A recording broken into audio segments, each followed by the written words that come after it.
Welcome to TidalWave, a whole new level of entertainment and showbiz experiences. Knowledge, culture, influence, and art. Our conversations will leave nothing off the table. We'll make a wave with our stories and give you the insights you want and need. So prepare to catch the wave and go with the flow. Please welcome your hosts, TjTekurio and calvincooper.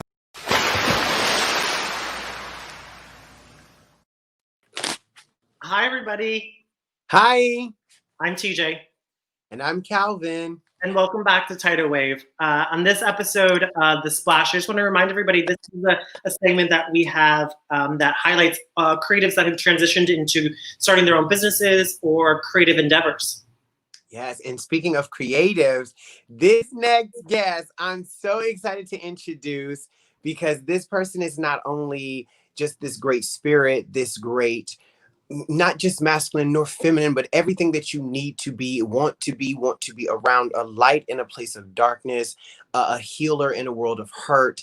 This is my daughter, Honey Bee, but also known to the world as Bernard. Hi. First introduction of like my daughter. That was good. That was really good. I was real nervous. I'm not gonna lie. That was really good. That was a lot of good positive energy I felt further. Welcome, Bernard. Thank you, TJ. Welcome to The Splash. We're so to be transparent with you and with everybody. You actually were one of the very first people that we wanted to be on this. And what everybody doesn't know is that we knew that you were coming out with your book well before you advertised that you were. So it was something that we kind of built this segment around, and we knew that we wanted to have you on. So I'm really excited to have you on. Calvin, I know, is really happy to have you on. How are you? I'm fantastic. Thank you guys so much for having me on. I feel like this is about to be so much fun just because we already have a key. Yeah. But now we get to do it online, you know? I know. So it's so fun. So I know right before we went on air, I was like, Bernard, how do you like to be billed? How do you like to be introduced?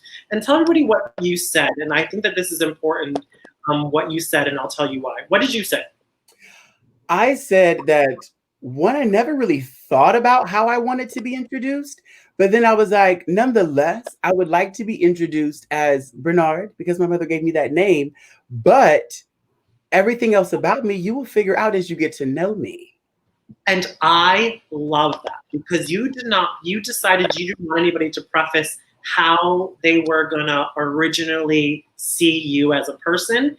And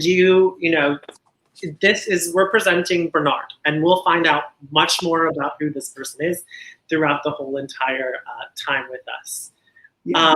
So Bernard, being The Splash, we want to focus on a lot of things, creatives that have done great things during the pandemic. So tell us a little bit about your social media. This is one thing that you really have catapulted yourself into a platform that really has a lot of weight and volume. So tell us a little bit about it. Social media. You know, social media has really taken over almost my life a little bit.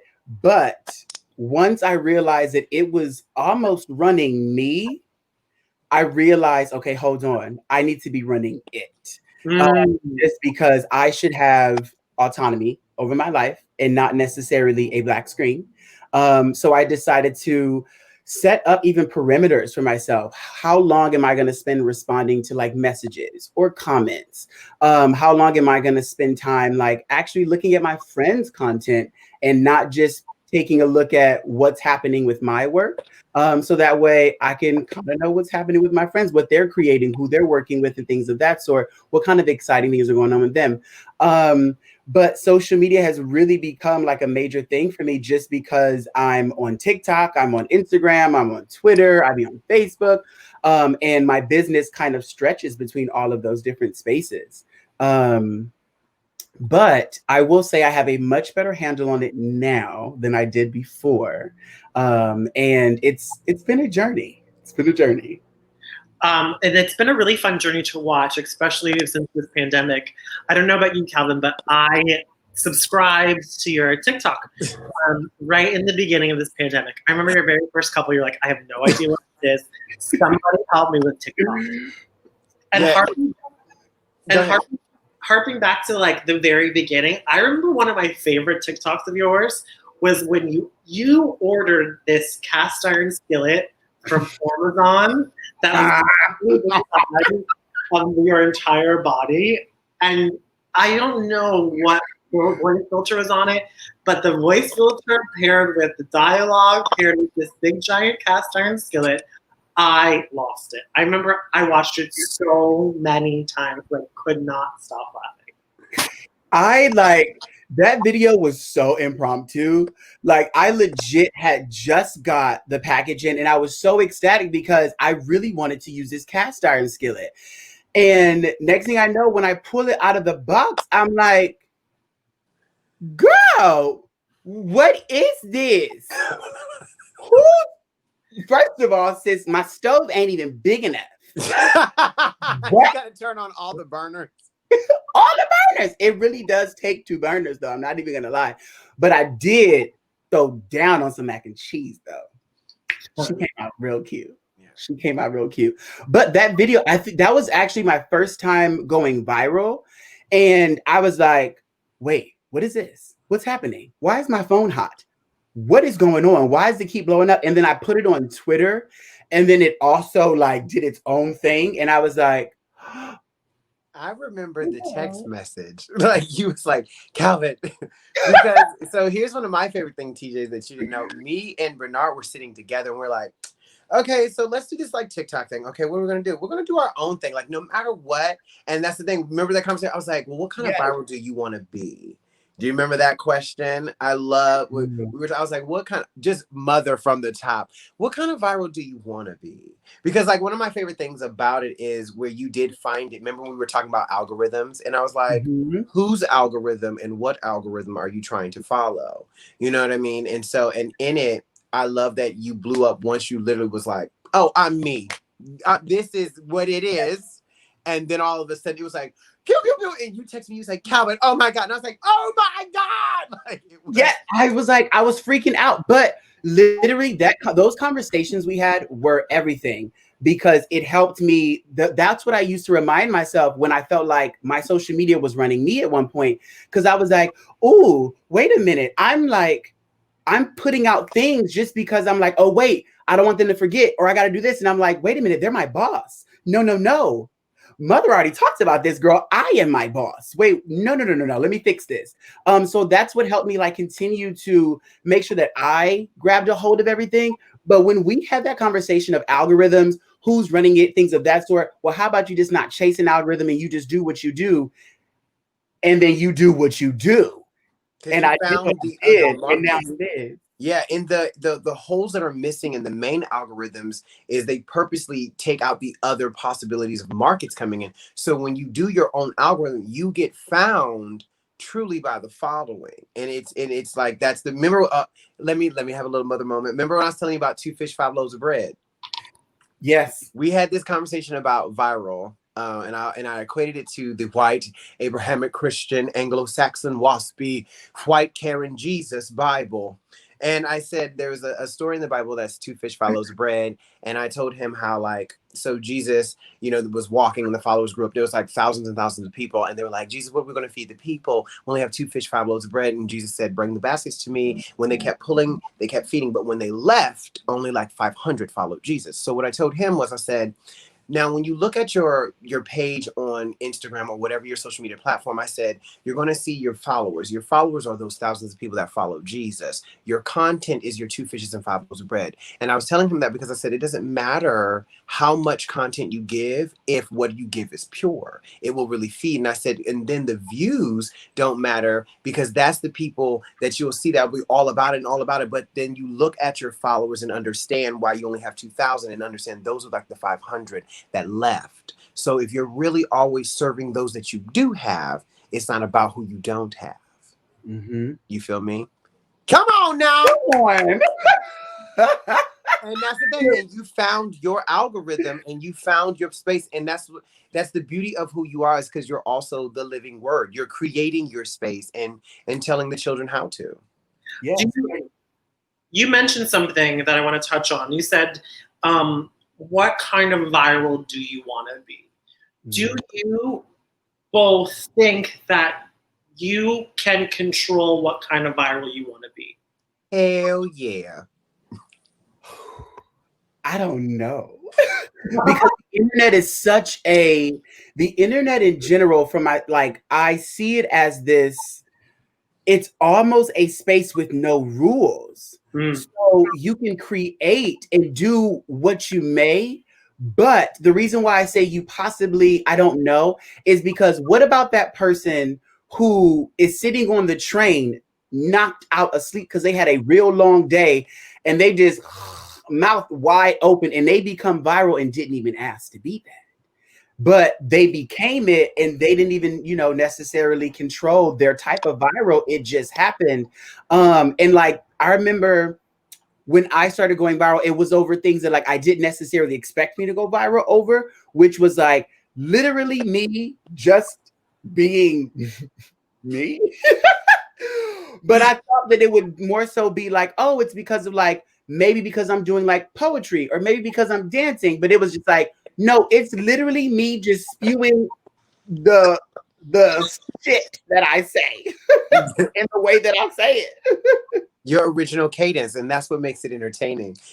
So for me, it's like, so one of my favorite examples was, remember, again, conversations with my daughter when I was like, yeah, what kind of vibe we want to be? And you were talking about a certain artist and I went, oh, her. And I pulled up a Polaroid and I was like, I'm in their friend circle. I don't need, and I told you, I don't need the amount of views and followers to tell me I'm viral when the people who know me, and everybody that y'all want to work with on going that or like going through the social media route, I'm like, I'm already friends with them.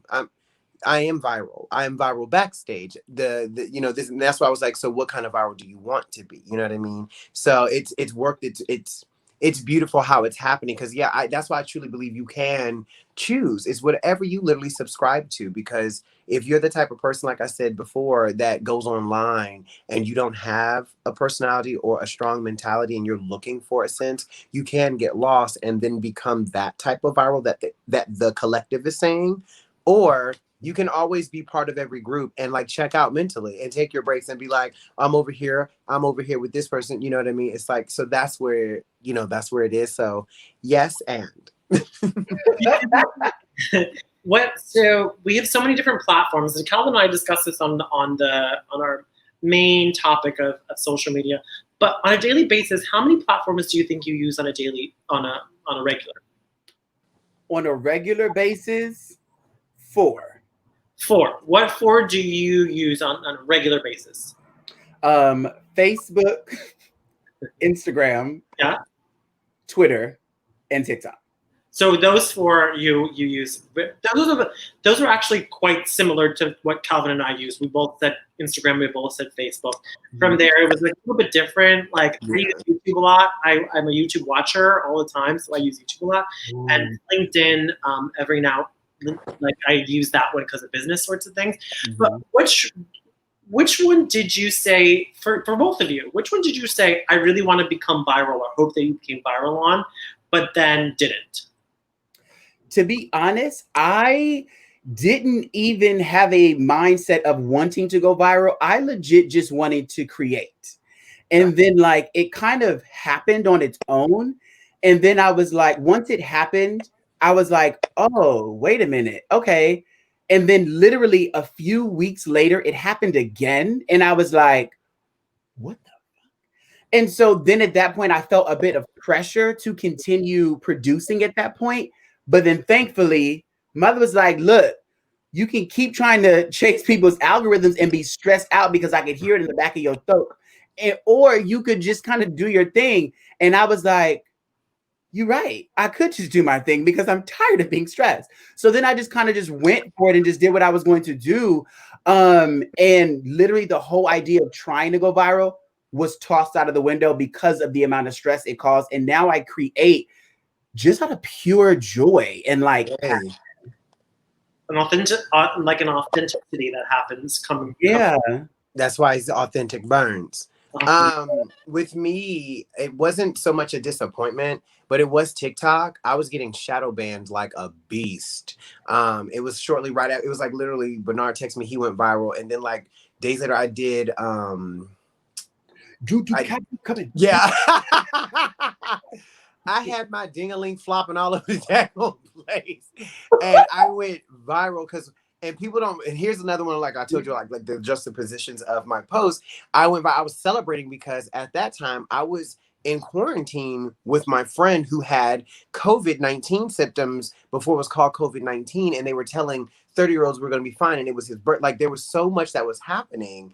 So it was a celebration that after like day 4, day 5, and I thought he was going to die and I was crying, I had freedom because I was literally getting him to the bathroom, getting him out of the bathroom, making sure he wakes up, checking his breath, making sure that he's breathing, making sure he's eating. Like it was so much. So when I literally was like, okay, I could do what I need to do. And it was outside and there was a private little, privileged area. And so I was out there, you know, exercising in that privilege and get on it. And that's when it blew up. And then all of a sudden, about like 4 days later, they took the video down and it said it went against guidelines. And so then I combated it. And then it was like an hour later, back up. Then the next one that went viral was when I first started to do the montage of decorum. Like people were gagging that I did drag. And so then that started to go, and then they took that down. And then I had to combat that one and it came back. And then the last one that went viral was my pink wig. When I gave you, when I had slayed this wig and it got to like 97K and then it like stopped. And then I was just like, I'm done. And then that's when we found out about shadow banning. And I told you, then I said, well, by Juneteenth, it's over. And I was like, bloop. So that's where I was like, no. So my Instagram right now serves me well because it's actually, as long as the people that I love see it, that's what I'm hype about. I'm like, boom. You know, you bring up a really good point about social media, and you get to a certain status in your social media where you decide that you need to use it for the better. And we came across the Black Lives Matter movement during the pandemic. So like two heavy weighted things during all of it. What was your guys' stance on how to proceed and how to use what you had to benefit or be a downfall for you? I completely, like, at this point, the great thing was I was creating a large following by this point. So I was able, and I was feeling so many emotions during this time, as many were. And I legit was like posting all day. Like I would go to my work meetings, get off my work meetings, boom, and I'm back. And I'm just like posting. I'm trying to inform people on this is what's going on here. This is what's going on there. This is where you can, this is where you could donate here, donate there. So the great thing about it was I was beginning to educate so many people, which I didn't realize until my inbox started getting flooded with messages. And it was mainly people who were non-Black. And they were like, okay, I want to help. How do I do this? I didn't know about this information. Thank you for educating. Do you know any other sites? I was posting books. I was posting different authors. I was posting different advocates, posting different charities, just so many different things. And the great thing about having a platform by that point that people were paying attention to is that I was able to get this information out, which helped ease, I will say, a little bit of the full emotion, I guess, that I was feeling. I don't know the right word to use for that. And I'm a poet. But you know, like I was just being able to help people at that point and educate them and spread this information and get it to individuals who didn't even know what I was talking about. But then to encourage them to want to dig deeper. It felt amazing because I was like, okay, we are going through some shit right now. We really are. However, I'm doing something and being able to help out in some kind of way because I wasn't even able. I did go out to protest, but I wasn't able to go out to every protest that was happening in New York. And that was just because I'm asthmatic. So I'm like, and at this time, we didn't really know much about COVID anyway. So it was like, girl, I don't want to be out there next to, you know, we don't need that. And my mother was like, girl, can you please just don't worry me? And I'm on the whole other side of the country. And I was like, you're right. You're right. Yeah, with me and mine, first of all, being Black my whole life is a protest. And the Black Lives Matter movement has been my life. So I've always used my social media platforms to talk about it. I mean, TJ, you definitely know. And Bernard, you've been getting to hear me. Like, I always will speak the truth, no matter how harsh it sounds to them, because it's the truth. Facts have no feelings. You hear me say that all the time. And the thing is, so it hasn't changed much. But yes, during a lot of the shootings and a lot of the murders, yeah, I will post. I will continue to post. I'll continue to educate. You know, not much of my life has changed. I told everybody, I was like, the hustle hasn't changed because of COVID, because we've been on a hustle since we've been Black and gay.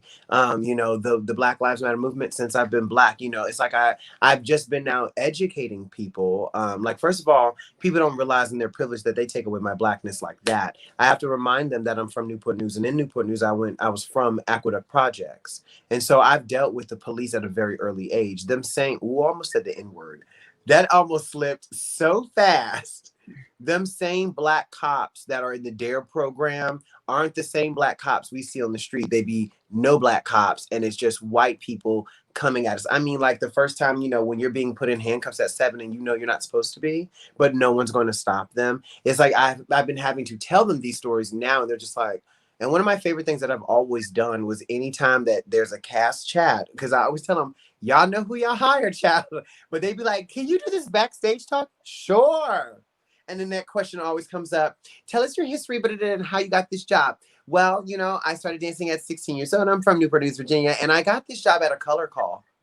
And they'd be like, and I'm like, mm-hmm. Yeah, I came to an open call and it was very diverse. And then I realized we only had 2-day auditions while everybody else had this 6-day course, because they had 11,000 roles to go through. And then they put all the Negroes in one room. And so the 11 of us for one role, like so my life hasn't changed. It doesn't matter who's the president. It doesn't matter how social media changed, because the thing is, when you are Black, everything is always word of mouth anyway. Black folks talk. That's why they think that we know each other, because not all skin folk is kinfolk, but the network is real. The network is the Black market is a real market. That's where the underground comes from. Hell, the underground, all of it. So what has happened is we're the new generations. I kept saying to Bernard, we're like when you watch Twilight, and remember when all the vampires showed up, then it caused a lot of werewolves to turn early. Well, I feel like it has, and it is caused the reaction of a lot of light workers to wake up now, because this was the one time everybody in the world meditated the same way and was talking about something. I want 2020 vision in 2020. And it's like, wake up. What you doing now? What are you going to do? And so this is where we are. Like, it's been such a, this is it. Keep going. We got things to do. Y'all hear me say that? We got things to do. Everybody can throw hate mail to me, but I've never seen, ever, that movie you talked about. What movie did you just say? What movie did Twilight? I just say? Twilight. I've never seen. Twilight. Oh, don't nobody care about no white people mess? I've never seen it. I've never actually seen 1 minute. Not one. Girl, that was, I mean, it was our. I didn't even remember the name of it. It's okay, because here's the thing. Everybody was like, are you Edward or I was like, first of all, where are the Negroes in this film? I know, first of all, see, I grew up in vampire fantasy. Have you ever seen Vampire in Brooklyn? You ever seen Eddie Murphy and Angela Bassett? I actually have not. I think I have. Girl, y'all want to talk about, Angela Bassett was that, she like, I don't want to eat them. I was like, work, sis. She was giving you Academy Award winning performances, but it had Kadeem Hardison in it. It had all the Black royalty. But no, it's just your petty. It's a beautiful. What I love about vampires, though, I will tell you, is I love people's take on it. Like what I loved about, what was her name? Anne Rice, was it? How the vampires didn't like explode in the sunlight. They shined like diamonds. That's what got me on. I love to hear different takes of myths and legends, you know? So, but, you know, with all that being said, and you ain't missed nothing but white tears and a girl who barely felt anything and she doesn't know what's going on. Girl, bye. So all the hate mail can go to right there to me. It can go in the trash is where it could go. I've never seen Twilight. But You guys think using your platform and social media to really kind of encourage and educate people on the Black Lives Matter, do you think people went with you, or do you think people you saw like a split and a divide with your following?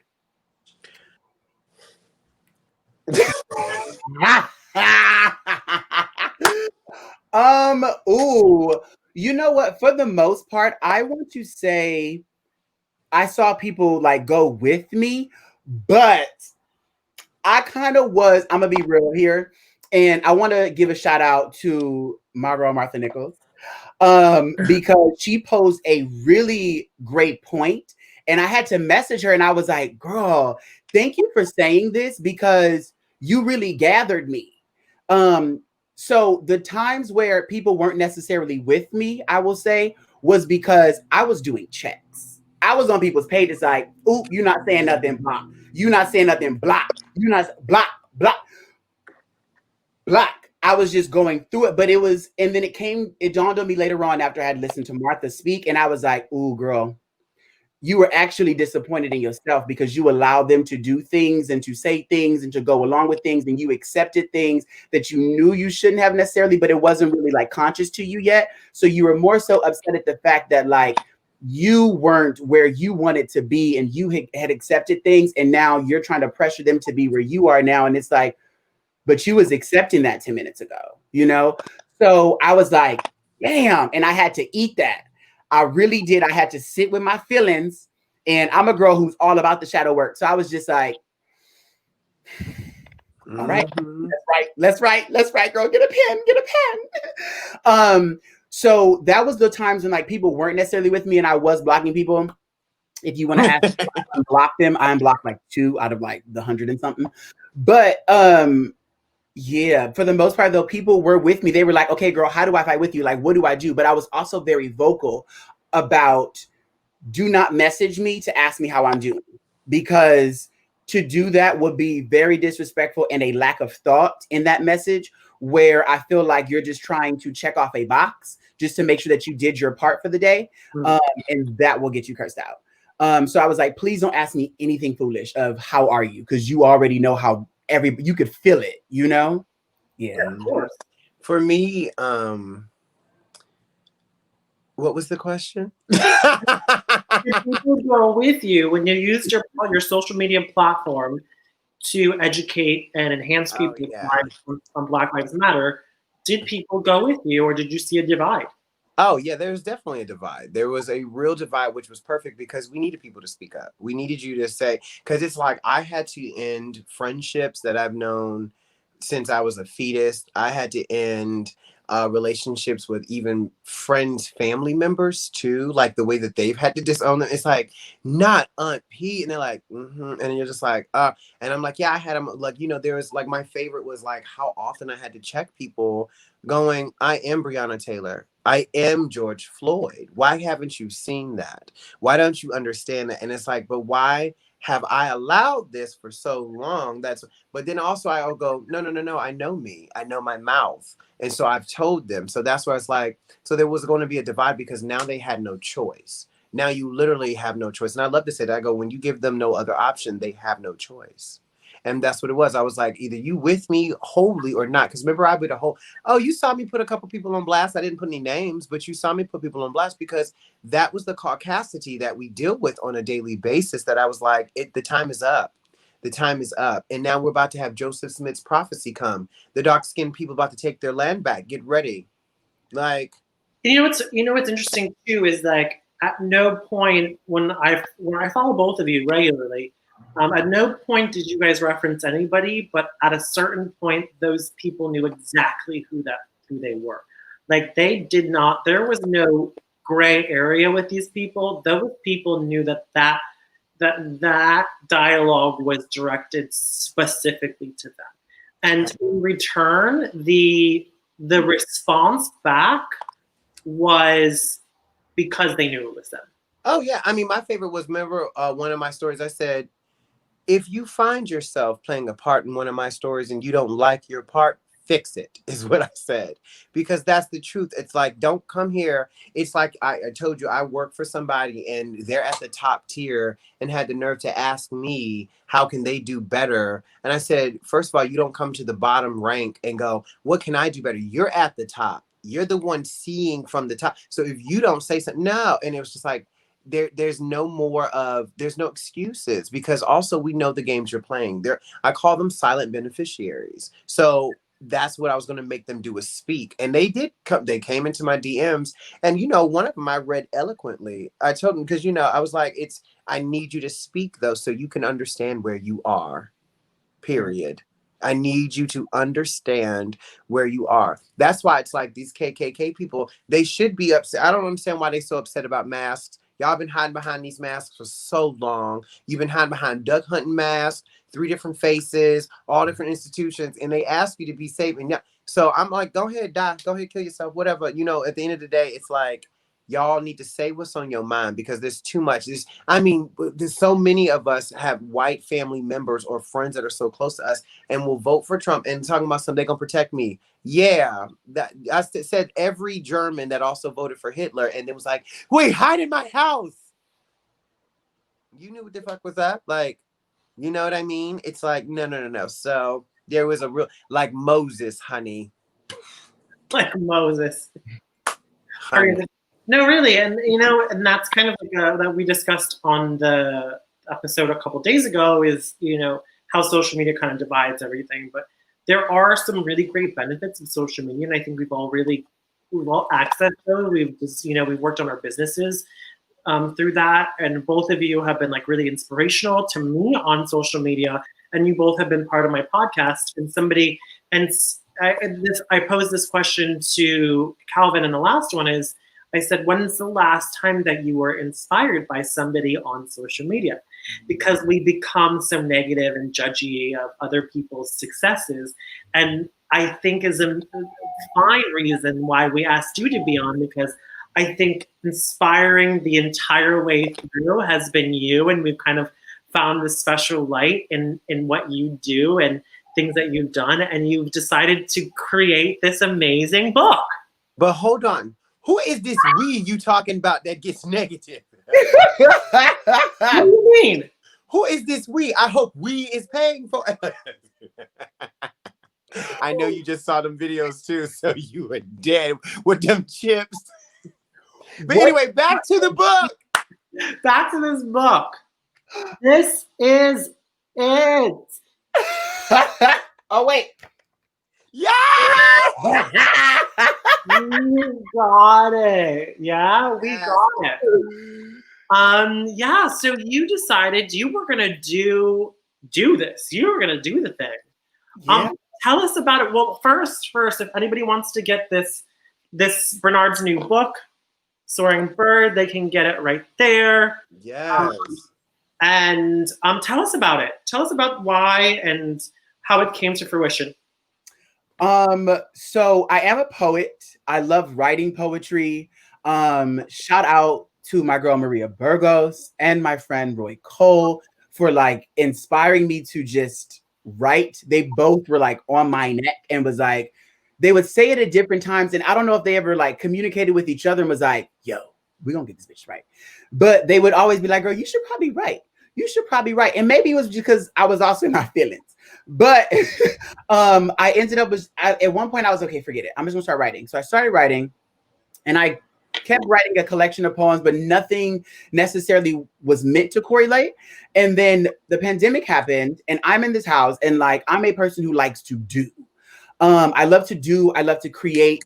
And it's, I don't know, it's like a fire inside of me. I don't know what it is. And so being in this house and everything, I was just like, okay, I'm not going to just sit here and do nothing, which is why the TikTok thing happened. And I was just like, I'm going to do TikTok. Then I was like, I'm going to figure this out. I'm going to body her. And then as I kept writing, at one point, I don't know when the thought came or why it came, but I was like, I want to write a book. Yeah. I want to do my own poetry book. And I had some things in mind, but then I was just like, no. I want to just do some things that I've already written. And so I was looking at all my poems, and I was just like, ooh, her, I love her. And I was like, oh. And then that's when it dawned on me, and it was because of everything that was going on as well. I was like, I want to do a book that is going to be dedicated first to like Black and then queers. I was like, because I'm like, and then this was my moment as well to like let people know, no, I'm definitely telling you, like, and letting you know, I am non-binary. I do not fit on this binary spectrum. She's not really me. She doesn't really go with me, girl. I don't even like that size. It doesn't fit. She's not becoming. So, so I was just like, this is perfect. And I wanted to dedicate it to all of us just because I feel like I wasn't really seeing enough written content dedicated to us or for us. And I had read a book by a brilliant author by the name of George M. Johnson. And the book is called All Boys Aren't Blue. And I was like, the book had me in all my feelings. And I was like, okay. And that was inspiration for me as well. And so I went ahead and I just started taking poems that I already had written and putting them together. And then I was like, okay, I can kind of structure it like this.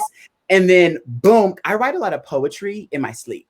So like I'll be knocked out. It'll be 3. It normally happens between about like 6 a.m. And I'll just like wake up out of nowhere and be like, and I'll knock back out. Then I'll wake up the next morning and then I'll like edit it or kind of go over it, see what I like, see what I don't like, sometimes sit with it for a little bit.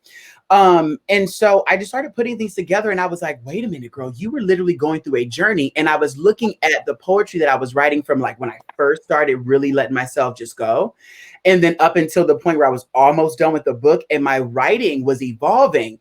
And I was just like, girl, this is all about like just finding your truth, taking the veil off and just allowing yourself to be and finding that space of peace. Ow, bars. Just kidding. So I literally was just like, that's just it. And I was like, and to be honest, like meeting Calvin, and shout out to one of the greatest mentors ever, Casey Johnson. Like, oh my God. Just for introducing us, because I kept hearing Calvin's name throughout life and across oceans, girl, literally. And I was just, we just never had met. And then finally we meet and it was Casey who introduced us and we're like, oh, okay, work.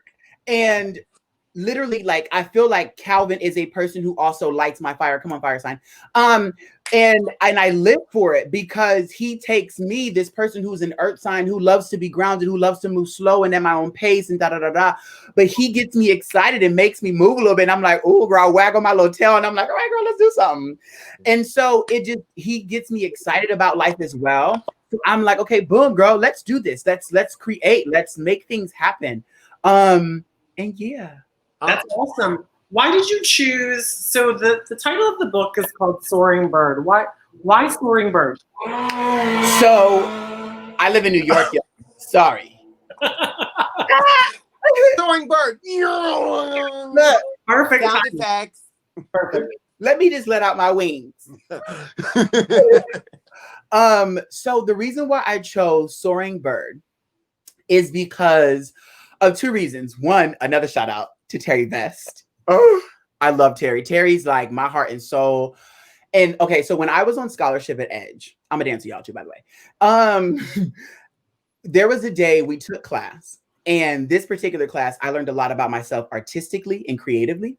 And I had relied a lot on the flexibility that was natural in my body. And I was just like the leg girl, always trying to give a leg. And this particular day, I did something to my hamstring and I could not give leg. She went to 45 and that was it. And so I had to figure out, how the hell do you perform and exude the same story, the same energy, the same, or not even the same, but different, but more like, how do I perform and tell you a story without trying to lift my leg up to 190? Because I always have a bag of tricks. Right. So I did in this particular class. And after the class, Terry Best held my face and she goes, baby, you are a majestic bird. Oh my God, the way that your body expands. And I was like, I never forgot that conversation. And I literally just sat in my car and was like, I'm a majestic bird, God, like what? So literally from that moment and then writing the book, I was just like, wait a minute. No.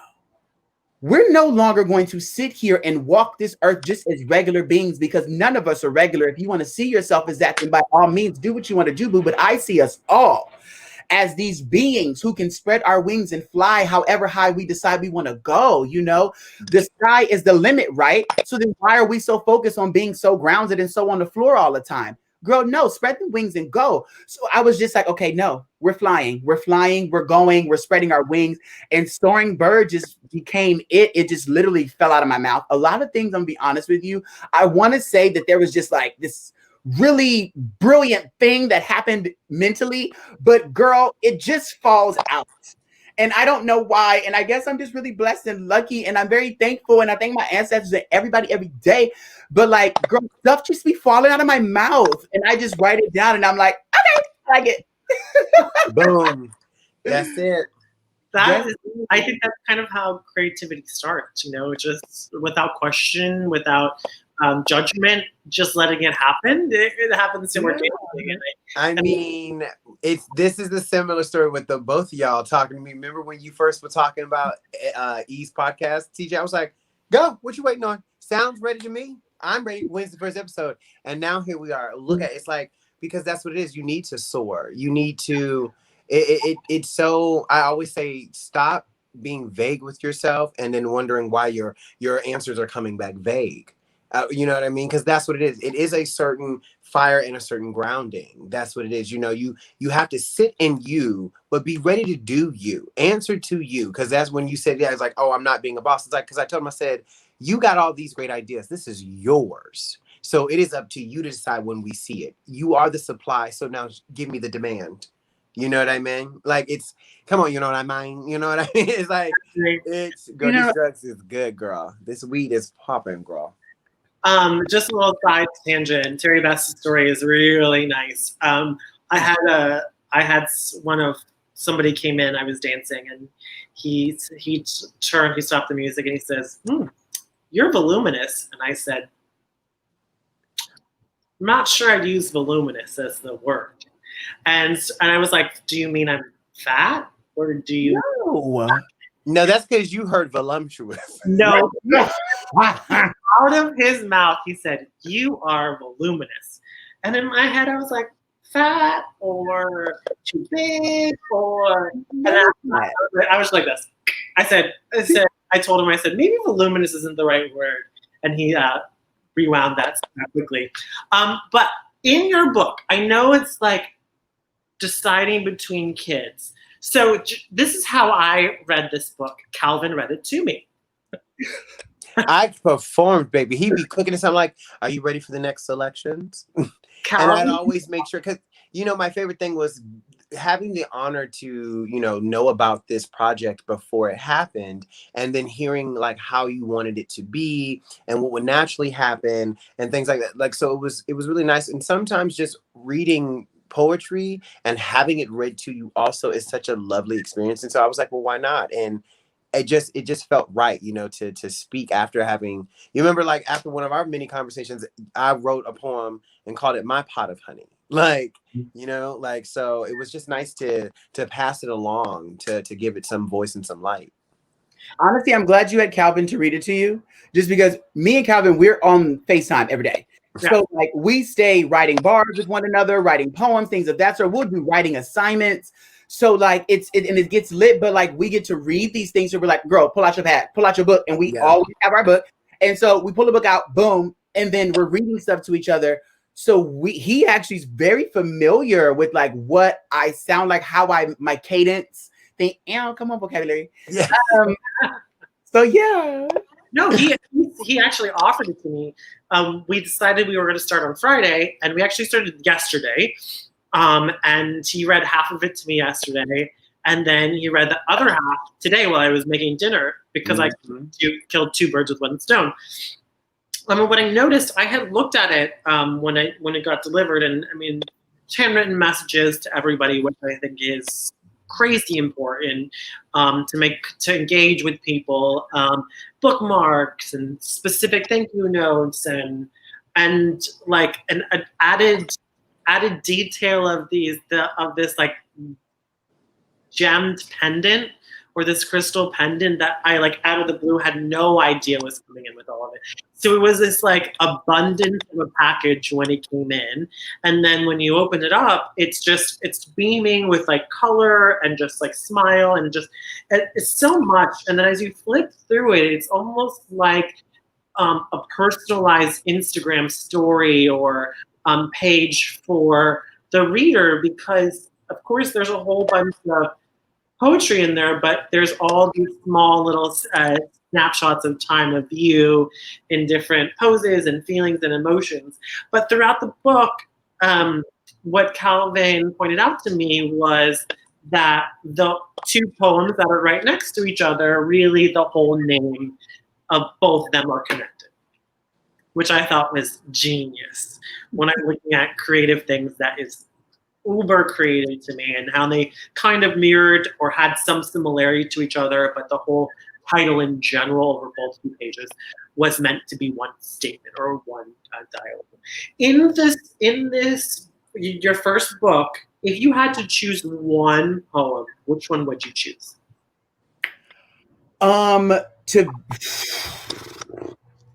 It's like kids, right? You birthed yourself a whole collection of kids. I did. Oh my God. To be okay, she wants to come out. She's trying to push herself out. She's like, stop holding me back, girl. How dare you? Fine, girl, I'm gonna let you out. I would have to choose We, because We is the very first poem I wrote for the book. I will, and Calvin is my witness to this. The very poem that I said, oh, I like that one. Yeah, What? like soon as I was like, this is titled We, but now this is the W. And I like just placed, and as soon as he's like, I like this one. I like this one. This one was it for me. Something about the whole experience, and I think the part that I liked the most was the Black is me, the queer is me, the strong is me, resilient, I know you see, caring is me, loving is me, and nurturer and those I meet. I just love that whole breakdown, and you use that on the back of the bookmark and other places. Why do you feel so strong towards We as one of your favorites?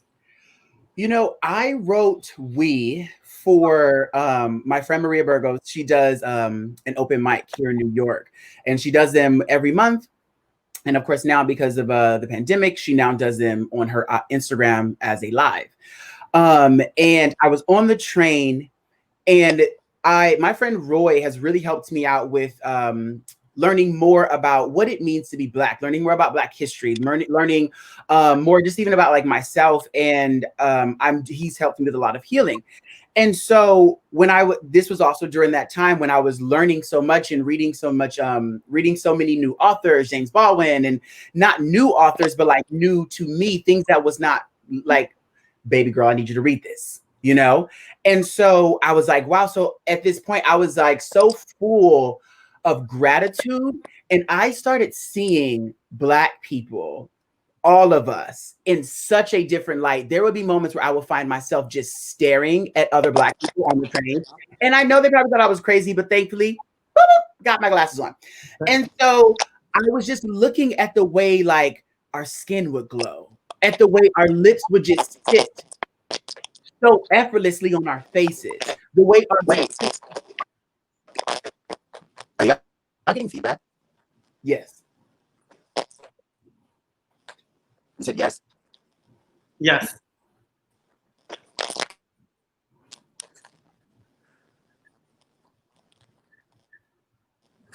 Are you getting it now?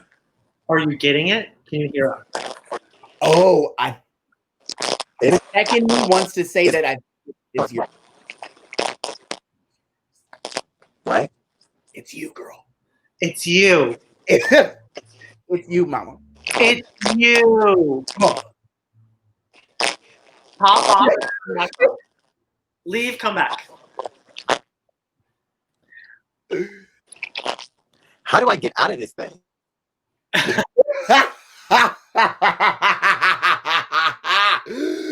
It happened to him a couple weeks ago, but you were saying about We. Yeah, so I just was like, I was just seeing us in such a different light, and I had so much gratitude, and I was just like, you know what? Wow, like I have to write a poem about us. And so I started the poem off about myself because I was doing a lot of self-healing throughout the process. And then I wanted to make sure I ended the poem talking about we, because like how I wrote, if it wasn't for we, then me couldn't be so free. Yeah. So, and it was just that I appreciated everything that the Black people before me have done. I was thankful for what it was that my ancestors have done. I was thankful for the work that I did that I didn't realize that I was doing, just because I'm already a person who does stick up for myself, just in general, just because I don't really like people trying to take control of me. Not my tea. You're going to have a real tough time trying to do that. And so like, I was like, wow. And then I started to realize there's a lot of strength that's within me. And it's because I'm Black. Like, it's because of the people that come before me and the cells that are flowing through my body. And I was just like, like, girl, like I was just, and it just wanted to flood itself and come out. I wrote we in probably about, I wrote we in like 20 minutes. A lot of the poems you're probably looking at, to be like a lot of the poems in that book, I would say about 60% of them were written in probably about like, some is short is about 6 minutes. Yeah. Some is short is about 6 minutes. And then some as long as probably about like 35 minutes maybe. But for the most part, they were written in a day.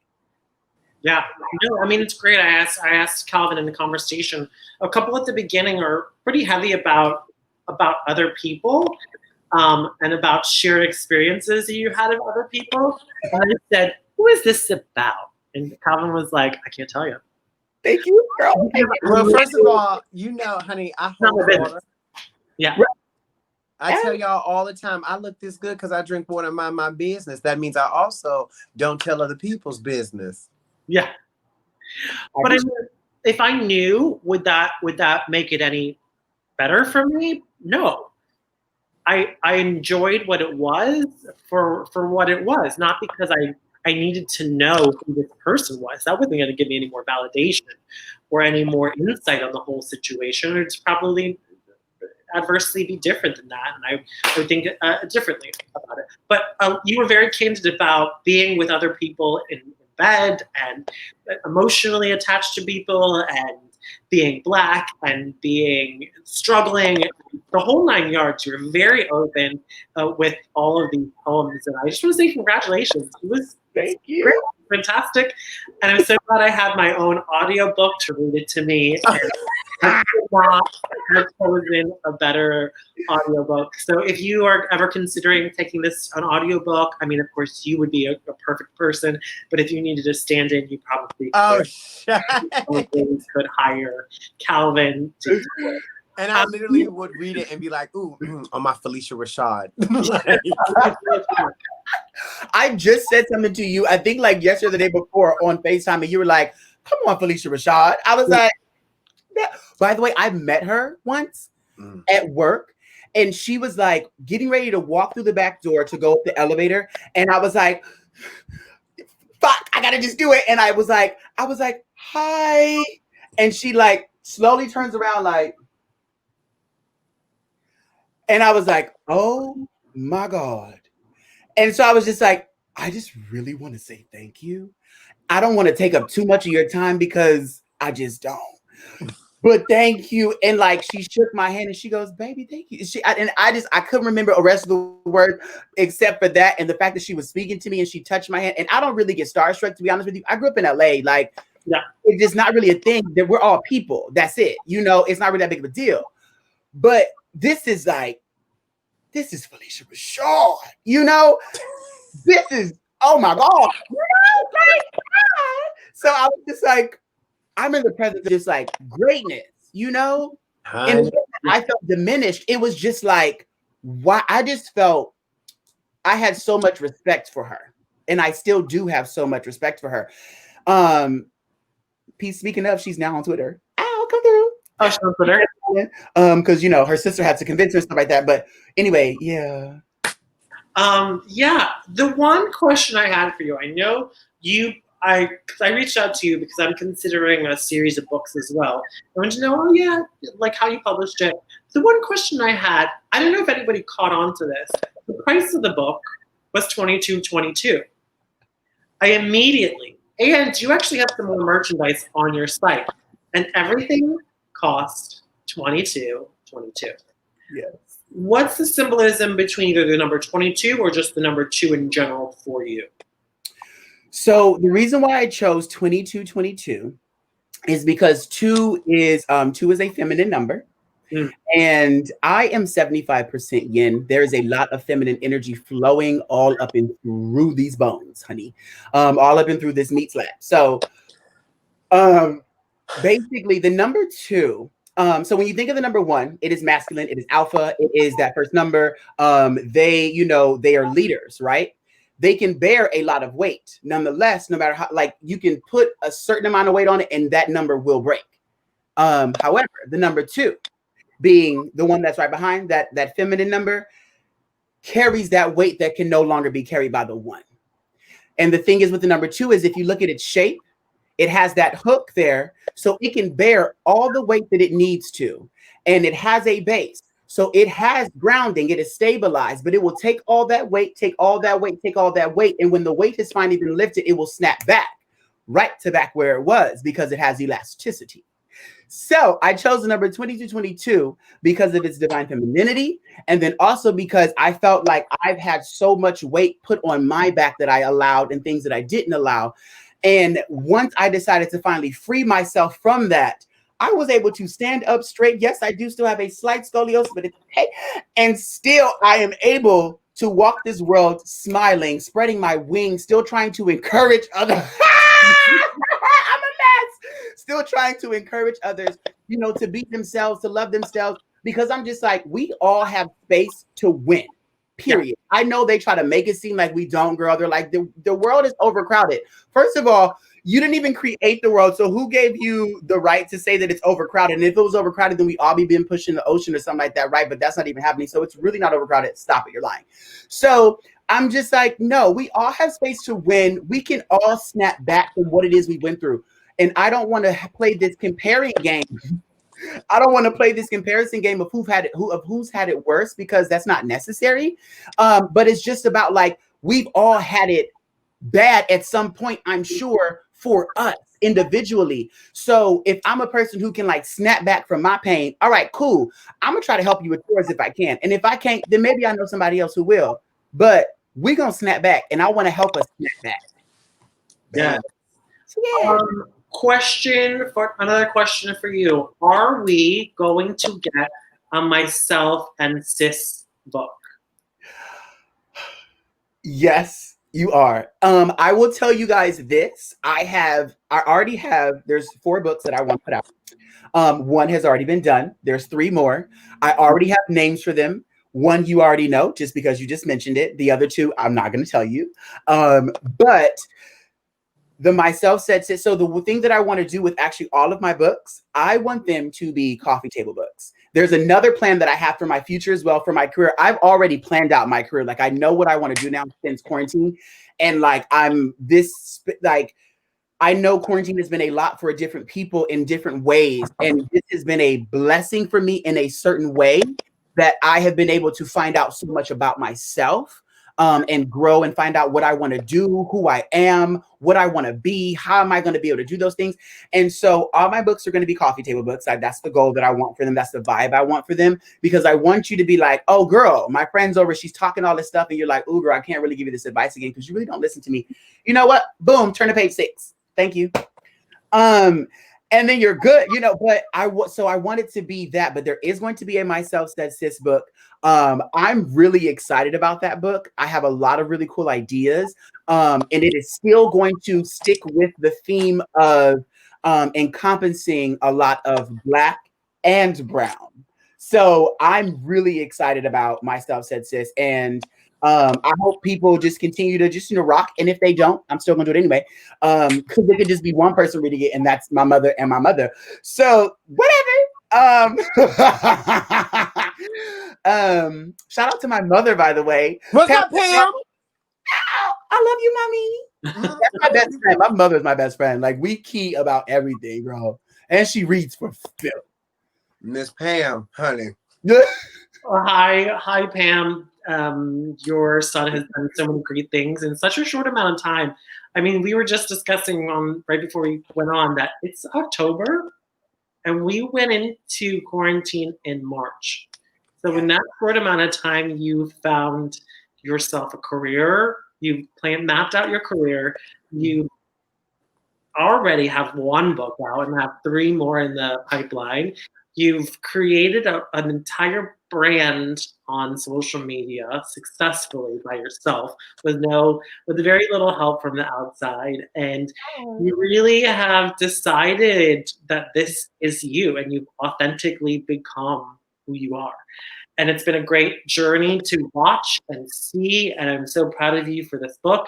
I can't wait for myself said sis when it comes out, and hopefully maybe it'll be 44, doubling of 22. Who knows? Will be, 222s. We'll see. We'll see what happens for all of that. But I think that you're fantastic, and I love everything that you're doing on social media and abroad. Calvin, do you have anything to say? No, let's play a game. Let's play a game. All right, hold on a second. Right before we get to the game, I'm going to leave everybody with Bernard's website. So you can check out a whole bunch of his stuff on bernardvelasquez.com. And then if you want to buy his book or any of his merchandise that's out now, you go to right here, /shop. So you can get Soaring Bird on there. I think you have a tote and you have a shirt on there currently. I'm sure there's going to be more things coming up in the near future. Plus you have, it's riddled with so much great stuff on your website. So yes, I also include, I do write poems regularly. So sometimes I'll be like, ooh, I like this one. I just want to post it. I don't want it in a book necessarily, like in a body of work. So I'll post it on my website under my poetry tab, and also write blogs as well. Just because I be having so many different thoughts, and I'm just like, you know what? I got to get this out, and I want people to see it.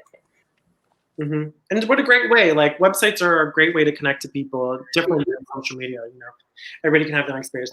Okay, I will say I have to preface this with I'm going to be the referee for this game. That's not Calvin doesn't know that, but I decided that. What's the game? The game is called Bust a Rhyme. Bust a Rhyme, okay? And it better be moist. Juicy, moist. Let us know how this has to go, Calvin, so then I can be judging at the highest possible.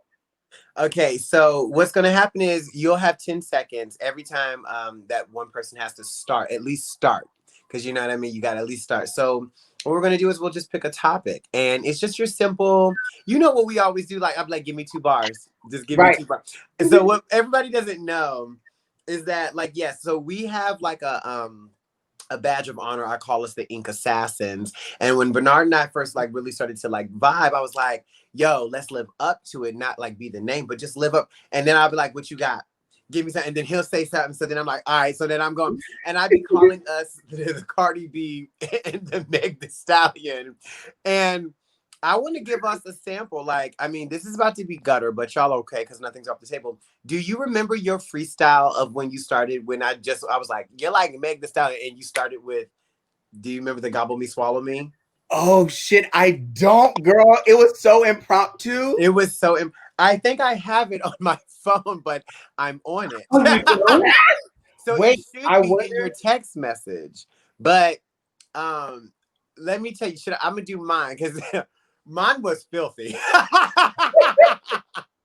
But my freestyle said, gobble me, swallow me, floods. What is it? Oh, gobble me, swallow me, floods dropping out of me. Gotta tell his dick up when he pull his dick up out of me. We could do it standing up, or he could fuck me on my knees. And then I said, it's like, oops, I did it again. Like a Spears call me Britney, something like that. And it was like, so what was yours? You got to find yours. Because you was like, oh, gobble me. So you went in, because every time that Bernard freestyles, though, his stuff is so. I love it. It's always so hood. He's always like, let me tell you about so we're gonna do 2 bars and we'll try to find a topic. And so you'll spit a bar and then I'll spit a bar. But so what will happen is you have 10 seconds to start. So when TJ starts, like when he gets in, you're out. So we're only gonna do 3 though. We'll try to do 3. And then you can kind of ooh. Excuse me, girl. I had no decorum there. better up north than down south, though. Down and up and down and up. So how do you want me to do this? Do you want me to Google search something? You come up with the topic, and then it'll always go with the guest first, and then it'll come to me. Okay. And then I have a little timer on here, so then it starts at 30 every single time. So then at least we know it's only you only want 10 seconds, right? I'm nervous. I'm stressed. You want 10 seconds or do you want more? Let's do 20. 20 seconds. So it'll start. Seconds. It'll start from 30, and then I'll stop it at 10. Yeah. Okay. Because it's a 30-second timer. All right. So let me Google. It's like in the basement with Chigga. I'm nervous. Girl, I'm hot. He's also a fan. I know. Okay. Let me just see the most popular search. Oppression. Might be. They're like, what is it?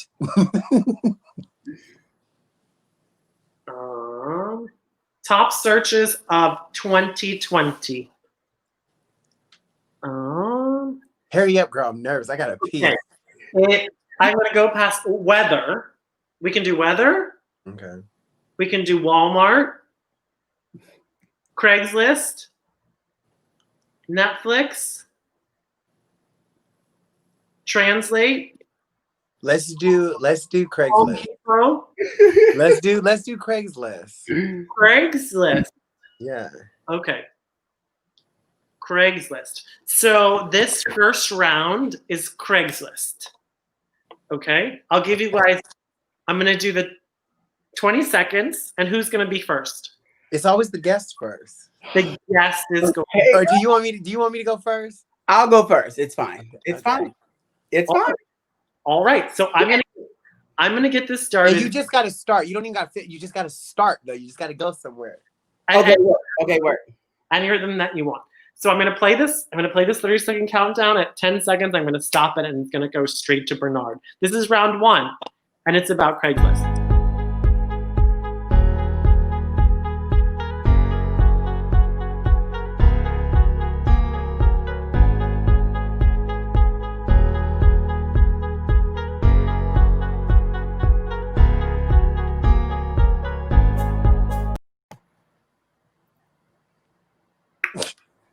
So I go, right? You go.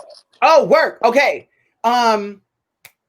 Met this man off Craigslist, knees ashy. Yes, bitch, that's a diss. Not his knees.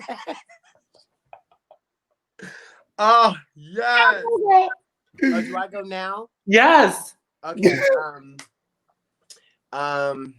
Oh shoot.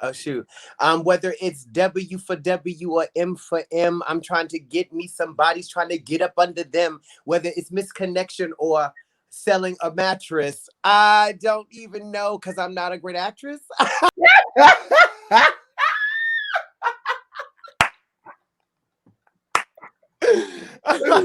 Not a great actress. You're like, okay. Round 2. Next word we're going to use is masks. Masks. Okay. It's going to go to Calvin first, all right? Okay.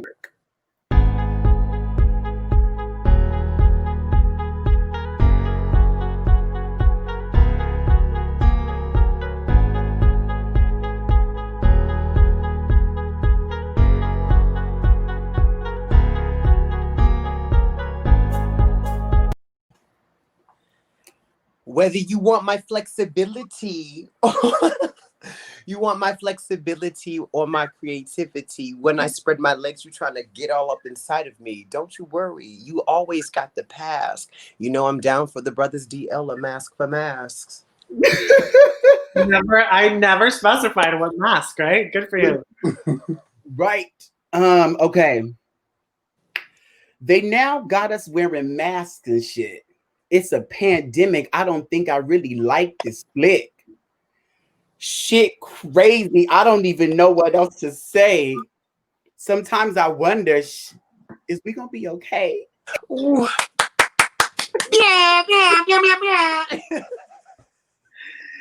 So good. Okay, how many more around? One more. This is the best because the funny thing is like I feel us both like trying to be PG because our stuff is. No, you don't have to.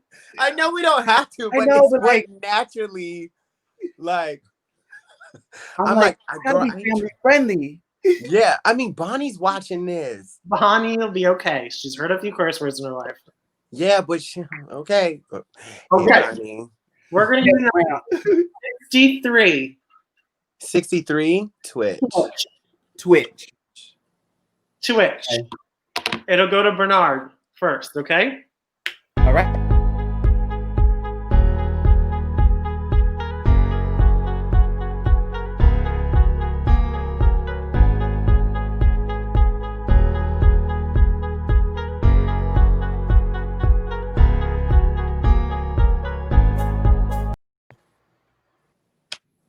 Oh wait, sorry, I removed him. I just don't matter.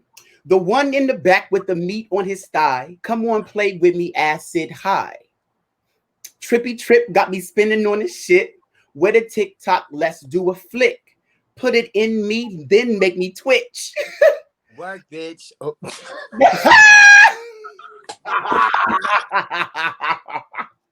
That was it. Yo, you pulled a bar. I remember. You pulled a bar. I remember back from when we first started writing. Man, Twitch. What did I get? I got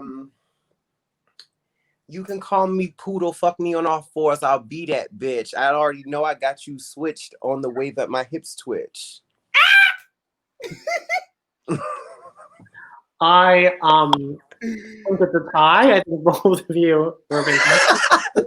I know something is for sure. I would have been the first last place. Oh, so, I know that for sure. Bernard, thank you so much for coming to hang out. Thank y'all for having me. Yes, thank you, boo. How fantastic you are and all of your projects, and yeah, just being you. And I can't wait to see what else comes out in the next couple of months or years, 2 years, 5 years, 10 years. And I think it's your career seems quite bright in all those fashions. Thank you. I've had so much fun being here with y'all. Like this is probably like honestly my favorite interview I've ever done. Like if all my interviews are like this, then I'll be happy. Yeah. But I don't think anybody's gonna really be able to top this. The energy was just real cute, girl. And I had all the giggles. Yes. And also, as we already shout out Miss Pam, we gotta shout out Bree. I'm wearing Bree's lashes exclusively. Yes. Always found on me. Okay, these are called Diamond. Those are my sister. You said what? That's my sister. Biologically. Yes, because you put me on. See, that's what we did with our social medias. You was like, get on this. I said, I want Black owned. You said, I got you. When I rise, we rise. Ow, there we go. Yes. That's how you find Bernard. Catch him on his website, and then also his handle is right underneath his picture. Again, Bernard, thank you so much for coming on, and we will see you soon. Bye, everybody. Bye. Bye. Thanks for joining us. Make sure to subscribe, like, and follow TidalWave on YouTube, Instagram, and Facebook. TidalWave is produced in conjunction with Ease Podcast. You can find Ease Podcast on all major podcast platforms.